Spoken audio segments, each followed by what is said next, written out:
Do you cancel your upcoming RV trip or do you keep it going? We're going to answer that right now. Hey there, I'm Dr. Dave, the RV Dummy. How are you doing? Welcome back to another episode. We're going through some real crazy times, and I'm getting a lot of questions from so many of you. Like, what do I do? Is it safe to RV during this coronavirus crisis? Should I stay in my home? Should I stay in my RV? What should I do? Is it okay to travel? And I've got to tell you something. I don't have all of the answers, but I think I have some of them. So let's get right into them right now. First of all, thank you so much for being with me.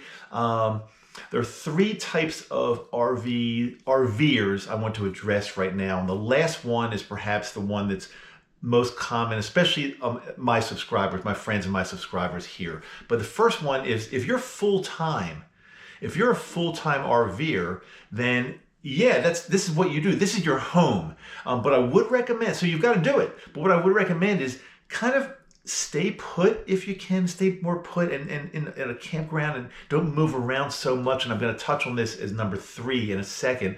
But the second type of RVer is the type that's kind of like you go to a campground or you go boondocking and you stay there for a long period of time. You're not moving around a lot. You're just staying in one place. And again, if that's you, if you're doing that, if you're minimizing your contacts with other people and businesses and crowds, then I think you're okay as well. What I really want to address is most of us are kind of more casual RVers. We're getting into our RV. We're going on like maybe a 3-week trip or a 4-week trip or an overnight trip or a weekend. And we're moving around a lot. I know when Yoko and I get into RV, oftentimes we'll have a destination in mind which is kind of far away, so we'll make a long trip out of it and we'll stop, we'll drive for a day, stop overnight, drive for another day, and we're like working our way around the country like that.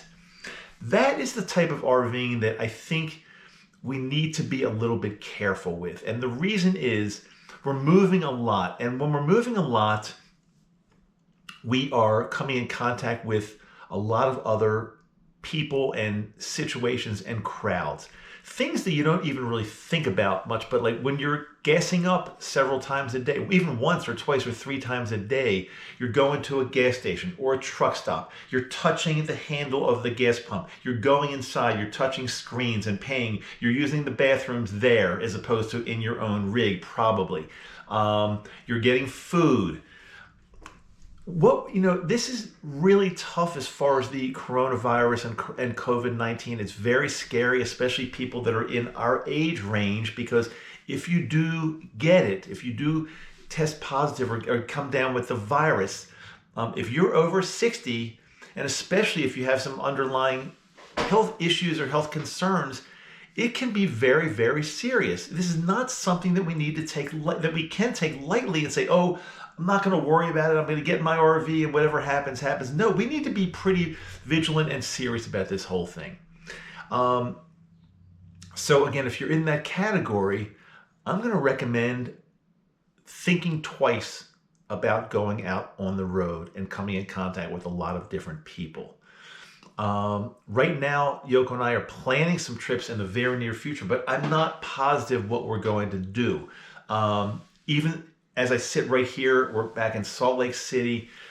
We have decided to totally do our social distancing thing and minimize contact with other people. Some friends just invited us to lunch yesterday at a ramen restaurant. And when you go into a restaurant, not only are you sitting close to other people and other guests that you may not even know, and who knows if they're coughing and sneezing and whatever they've got or talking to you, but then you're dealing with waiters and waitresses that are going around to many different tables, touching plates that other people have touched, sneezed on, coughed on. It's very dangerous. And although it might be inconvenient right now to do the social distancing thing, stay put, stay home. If you're a full-time RVer, stay in your RV. This will pass. It might be many weeks, it might be many months. We're not sure. But I don't know about you, my health and my life are very, very important to me. RVing is a great thing that we're all doing. There's plenty of time to do it, but we need to be very, very careful right now. And again, if you're the type that's like me and Yoko, doing a lot of moving around all the time in the RV, different locations, different places, coming in contact with many different people. I think we need to reevaluate that. And again, I'm not going to tell you what to do. I don't have all of the answers, but in my life, I've always learned you can never err on the side of being too cautious. You know, too cautious, what does that mean? Well, I'm taking all the precautions, and I don't want to get this. I don't want to get this virus. So what it might do, it might inconvenience me for a period of time, but I can live with that. That's okay, because I know in the end or in the future will come out okay. So to summarize, just my friends here, be super, super careful. There's nothing that says you must go on that trip that you have planned. Even if you need to sacrifice money that you've already paid the campground, just think twice, be careful, and we will be in touch and we'll see what happens. And the thing about this, things are changing daily. New news is coming out every day. So when you're watching this, a week or two from now, it's going to probably be irrelevant because maybe more things have happened. But I'm trying to keep you up to date, abreast. I'm in this lifestyle, so are you, but let's be careful about what we're doing now. And just let's be careful. And that's all I have to say today. I've got some really good stuff coming up. Keep in touch.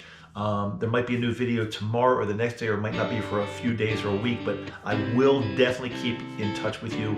And any new news that I get that might change my opinions on anything, you'll be the first to know. So there you have it. I'm Dr. Dave. Thanks so much for being with me. If you have a chance, just give me a quick thumbs up, give me a like, and we'll be in touch. Talk to you soon. Bye.